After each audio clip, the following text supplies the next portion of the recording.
यह श्रीमद् भगवत गीता सार है। इसे समझने के लिए वीडियो को अंत तक अवश्य देखें। मित्रों, भगवत गीता का उपदेश महाभारत युद्ध के समय कुरुक्षेत्र की भूमि पर भगवान श्री कृष्ण ने अर्जुन को दिया था। श्रीमद् भागवत एक धार्मिक ग्रंथ है जो केवल हिंदू नहीं अपितु संपूर्ण मानव जाति के लिए वरदान है। यह हमारे 18 पुराणों में से एक है। वह उपनिषद के तौर पर जाना जाता है। व्यवहारिक व मानवीय दृष्टिकोण से श्रीमद् भागवत गीता ही ऐसा ज्ञान है जिसे जानने के पश्चात हमें किसी अन्य ज्ञान को जानने की आवश्यकता ही नहीं पड़ती। मित्रों, अपने आप में संपूर्ण और अहम ब्रह्मास्मि अर्थात मैं ही परम ब्रह्म हूँ। मेरे रोम रोम हृदय के कण कण में परमेश्वर का निवास है। यही ज्ञान है भागवत गीता। यदि इस आधुनिक युग में हम एक आत्मा के तौर पर भगवत गीता की तुलना करें तो यह ज्ञान कल भी उतना ही सार्थकता जितना कि आज है। यह हमें बताती है कि हम एक आत्मा है एवं हर आत्मा का जन्म उस परमात्मा से हुआ है। वह यह संसार एक मिथ्या है। वह हमारा जन्म इस मिथ्या इस झूठ से पार पाने का अवसर। इसी जीवन रूपी नौका को इस संसार सागर से पार लगाने की कुंजी है गीता। इस धार्मिक ग्रंथ का सही से अनुसरण किया जाए तो मनुष्य जन्म मृत्यु इन लाखों योनियों के फेर से बच सकता है। मित्रों, यह धर्म ग्रंथ संस्कृत में लिखा गया था। समय व काल के प्रभाव से आज संस्कृत का लोप हो रहा है, लेकिन संतों ने समय समय पर इस ज्ञान को अन्य भाषाओं में भी सरल रूप में बनाया। इसी में एक कड़ी जोड़ते हुए आने वाले कुछ मिनटों में हम प्रयास करेंगे कि हम इस संपूर्ण ज्ञान का महत्वपूर्ण अंश आप तक पहुंचा सके। इसके लिए हमें काल चक्र को महाभारत काल में लेके जाना होगा। नमस्कार मित्रों, आप देख रहे हैं दिव्य अमृत, क्योंकि दिव्य अमृत में है वो अमृत जो आपको मुक्ति दिलाएगा। मित्रों, यह वह समय था जब धर्म की हर सीमा का उल्लंघन किया गया। लोभ, लालच, मोहम्मद की सता में मनुष्य इतना चूर हुआ कि वह भगवान का डर भी भूल गया। वह भगवान को बंदी बनाने की कोशिश की। इसी सता की लड़ाई में भाई भाई का शत्रु बन गया और भरी सभा में बड़ों के सामने विवाहित स्त्री का जो अपमान हुआ वो तो सारी सीमाओं को लांघ गया। इससे पहले मनुष्य जाति इस धर्म युद्ध से निकलकर कलयुग में जाती युद्ध की रणभूमि में स्वयं परम ब्रह्म श्री कृष्ण ने गीता रूपी ज्ञान मानव कल्याण के लिए दिया। मित्रों, यह ज्ञान किसी एक जाति तक सीमित ना होकर समस्त मानव जाति के लिए है, क्योंकि यह हमें अर्थात आत्मा को परमात्मा के बारे में, उसकी सृष्टि के बारे में और सबसे अहम यह हमें उन नियमों के बारे में बताती है जिनकी मनुष्य को रक्षा व पालन करना ही होगा। वह इन्हीं नियमों के आधार पर आत्मा को परखा जाएगा। वह उन्हें इस जन्म मृत्यु के बंधन से आजादी मिलेगी। परमात्मा भगवत गीता में कहते हैं कि मैं ही प्रारंभ हूँ, मैं ही अंत हूँ, सब मुझसे ही है और मुझसे ही सब होगा। जो भी तुम देख सकते हो, सुन सकते हो, महसूस कर सकते हो, वो सब मैं हूँ। ये नदियाँ, चांद, तारे, संपूर्ण ब्रह्मांड मेरी ही रचना है। मैंने ही देव, दानव, इंसान बनाया है। मैं सर्वव्यापी हूँ, सब में मैं हूँ और मुझसे सब है। मैं ही रचनाकार हूँ, मैं ही पालक हूँ और संहारक भी मैं ही हूँ।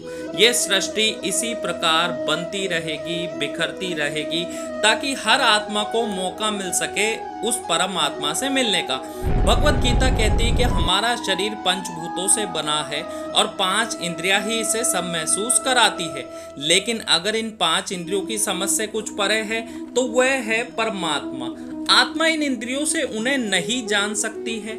अर्जुन को भी दिव्य रूप के दर्शन के लिए भगवान श्री कृष्ण ने दिव्य चक्षु दिए थे। भगवत गीता में श्री कृष्ण अर्जुन को अपने भाइयों के वध से मना करने पर श्री कृष्ण अर्जुन को समझाते हैं कि आत्मा अजन्मी है, इसे कोई मार नहीं सकता, कोई जला नहीं सकता, डुबो नहीं सकता है, काट नहीं सकता। लेकिन आत्मा को परमात्मा के साथ रहने के लिए यह परीक्षा रूपी जीवन में बैठना ही पड़ेगा। इसी परीक्षा के लिए आत्मा को लाखों योनियां भोगने पर मिलता है मनुष्य शरीर। हर मनुष्य को इस पूरी परीक्षा के दौरान तरह तरह की अच्छी और बुरी भावनाओं के साथ चक्रव्यूह में अपने ही रिश्तेदारों के साथ डाला जाता है, जिसमें हर आत्मा को सात्विक जीवन में प्रवेश के मौके मिलते हैं। परंतु मनुष्य तामसिक गुणों से युक्त हो अपने चित्त को अशांत व कर्मों को अशुद्ध करता है। इसी परीक्षा के दौरान हर आत्मा को जीवन के चारों स्तंभ धर्म, अर्थ, काम और मोक्ष का ज्ञान पाके ही मुक्ति मिलती है। यही वो द्वार है जो आत्मा का परमात्मा से मिलन कराते हैं। पहला द्वार धर्म का है और शेर इसका प्रतीक है। धर्म वही है जो गीता में लिखा हुआ है, धर्म वही है जो धारण किया हुआ है, जिसे आपका दिल मानता है। और हर आत्मा को अपने जीवन काल में हर समय धर्म का पालन करना ही होगा और उसकी रक्षा करनी ही होगी। दूसरा द्वार अर्थ का है और घोड़ा इसका प्रतीक है। हर आत्मा अपने जीवन काल में अपनी पृथ्वी पे होने का अर्थ या मूल कारण समझेगी। इस जिंदगी में भोगने वाली चीजों और रिश्तों का आनंद लेगी। अच्छा बेटा बेटी, अच्छा पति, अच्छा भाई बनकर हर दुनियावी रिश्ते पर खरी उतरेगी और इस परीक्षा को पास करेगी। तीसरा द्वार काम का है। भागवत गीता समझाती है कि हर मनुष्य के अंदर काम, क्रोध, लोभ, मोह, अहंकार और ईर्ष्या जैसी 6 भावनाएं होती है। अतएव इन भावनाओं के बहाव में कोई काम न करके संतोष और सादगी से संतों के भांति जीवन जीना चाहिए। चौथा स्तंभ मोक्ष का है और हाथी इसका प्रतीक है। इस जीवन में हर मनुष्य हर समय कुछ इच्छाएं रखता है और कुछ इच्छाएं पूर्ण होती है और जो अधूरी रह जाती है उनके पूरा होने के लिए आत्मा वापस पृथ्वी पर आती है। भगवत गीता समझाती है कि हमारी इच्छाएं ही मूल कारण है हमारे इस पृथ्वी पर वापस आने का। जिन्होंने आपके साथ बुरा किया, आपको धोखा दिया, उन्हें माफ कर दे। वे जिनसे आपने बुरा किया उनसे माफी मांग मुक्ति पाई जा सकती है, क्योंकि जैसा हम किसी के साथ करते हैं वही हमारे जीवन में आता है। बस समय समय की बात है।